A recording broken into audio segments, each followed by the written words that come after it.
Welcome to Kush News, the newscast of the African diaspora. I'm your anchor, Ochanda, daily bringing you the top stories from Africa and the Caribbean. Let's take a look at today's news on Tuesday, August 13th, 2024. We go to Tanzania, where opposition leaders have been released from jail. Leaders of Tanzania's opposition party, Chadema, have been released on bail after they were detained ahead of a protest. Over 500 people were arrested in a nationwide crackdown to prevent the opposition from holding a parade on Monday. Police said that some of them remained in custody as they failed to meet the requirements for bail. The arrests raised fears that Tanzania was returning to a repressive state, despite President Samia Hassan Suluhu lifting a ban on opposition gatherings. Police banned the rally, saying that it was intended to cause violence. The police cited that the party's rallying call for people to come together, like quote-unquote the youth in Kenya, apparently referring to the weeks of deadly anti-government demonstrations in the neighboring East African nation. Chadema's youth wing said that it had expected 10,000 people to attend under the slogan, "Take charge of your future." On Tuesday, the party posted on the social media platform X that its offices in Mbeya were surrounded by police and were not allowing people to enter.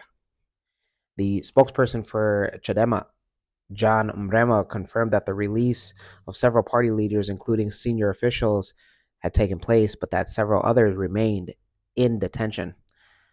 President Samia Suluhu Hassan, who came into power following the sudden death of then John Magufuli back in 2021, was praised for moving away from many of her predecessors' policies. But in the wake of the arrests, some opposition politicians have criticized her, questioning her commitment to political reconciliation. Kwa majina naitwa Emma Kimambo, ni mwenyekiti baraza la vijana mkoa wa Arusha. Kilichotokea hapa, tumezuiliwa hapa masaa 2.5 yaliyopita. Na tumeanza safari yetu siku ya jana na tunaelekea mkoani Mbeya kuadhimisha siku ya vijana kidunia ambayo itafanyikia mkoa wa Mbeya, eneo la Rwanda Nzovwe. Kilichotokea hapa ni tunanyimwa haki yetu ya msingi na jeshi la polisi. Kwa sababu gani? Tumefika hapa, tumesimamishwa na trafiki, tukatii wito wa kusimama. Lakini baada ya kutii wito wa kusimama, tukategemea kwamba atakagua gari, atamuuliza dereva, vipi safari yenu ilikuwaje, leseni mmefunga mikanda, lakini haikuwa hivyo. Those in Tanzania, let us know your thoughts on the opposition party first being detained and then being released today. Let us know on if you were also planning to attend Monday's protest. We go to the United Nations, where some are calling for permanent membership for African countries. UN Secretary General Antonio Guterres has called for Africa to be given a permanent seat at the UN Security Council. The UN Security Council has 5 permanent members, which are China, France, Russia, the United Kingdom, and the United States. The UN Security Council has 10 non-permanent members, but like the 5 permanent members, they don't have the power of a veto. The African Union has been pushing for the African continent to have 2 permanent representatives on the council and an additional 2 seats as non-permanent representatives. In global decision-making processes, and its voice are often drowned out. This results in a lack of meaningful representation on issues that directly affect the continent, such as conflict prevention, peacekeeping operations, conflict resolution, and sustainable development. This systemic bias perpetrates a cycle of marginalization and reinforces the false notion of Africa as a passive actor in shaping global affairs, so that African voices are heard. This was a view echoed by the Secretary-General, who remains on the sidelines of a member state-driven intergovernmental process on UN reform. In 1945, most of today's African countries were still under colonial rule and had no voice in international affairs. This created a glaring omission that has remained unresolved until now. There is no permanent member representing Africa in the Security Council, and the number of elected members from the continent is not in proportion to its importance. I beg your indulgence as we time travel to 2045 to a meeting in this chamber commemorating the 100th anniversary of the UN. At that point, Africa will have 2.3 billion people, making up 25% of the global population. Young Africans, as the most fit and able global demographic, will be the world's workforce and consumer base, keeping the global economy in business. Will the membership of the UN Security Council still look like it does today?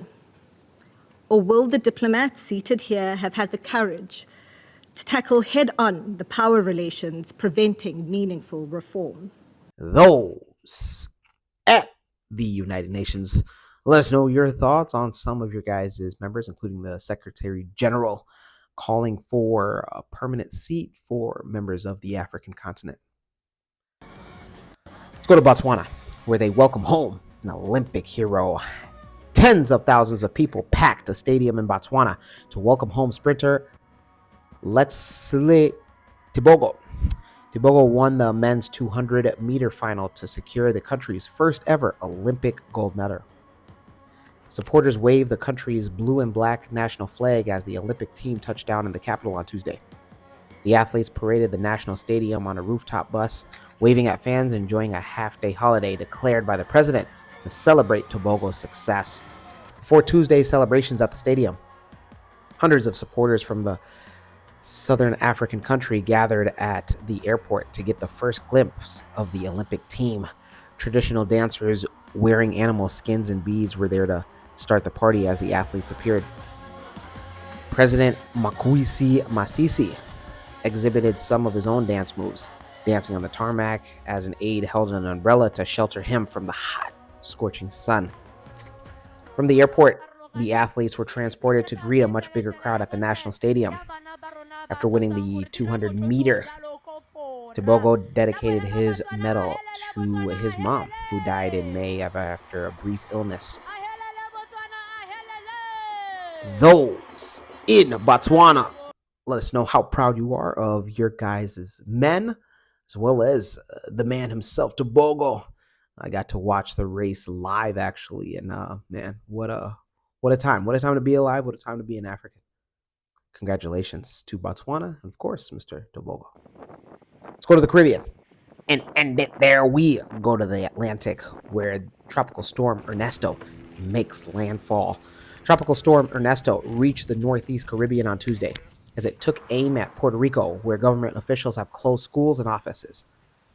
The storm was located about 300 miles north or southeast of San Juan, Puerto Rico on Tuesday morning. It had maximum sustained winds of about 45 miles per hour and was moving west.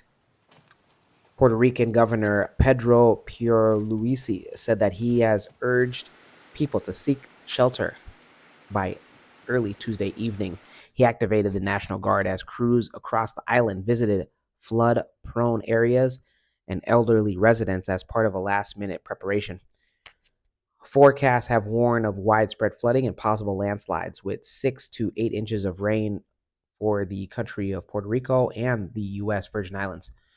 Tropical storm warnings were in place for Puerto Rico, the U.S. and Virgin Islands, St. Kitts and Nevis, Montserrat, Antigua and Barbuda, Anguilla, Guadeloupe, St. Martin, and St. Bart's. Those in the Atlantic Caribbean islands.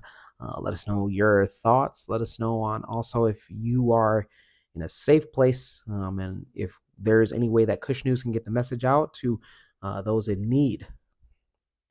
When we come back, we'll have today's African proverb of the day. Don't go anywhere.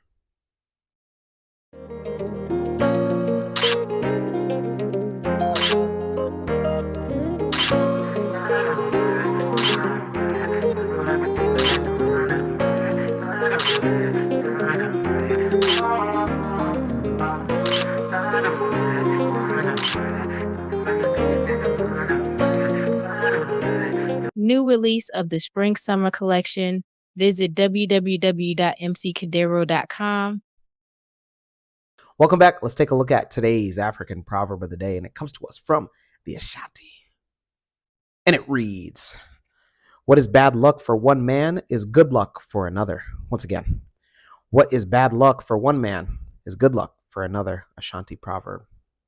Yeah, absolutely. I mean, Kush News, because of the bad luck of weather, we didn't have power or electricity. Were you one of those people, Omera, that watched other things, other newscasts? Huh? Hmm? Let me know your interpretation of today's African proverb of the day, as well as your thoughts, views, questions, comments, and concerns on the top stories. Don't forget to hit that like button. Make it your best friend. For Kush News on Kush Convos TV, I'm Ochanda. We'll see you soon.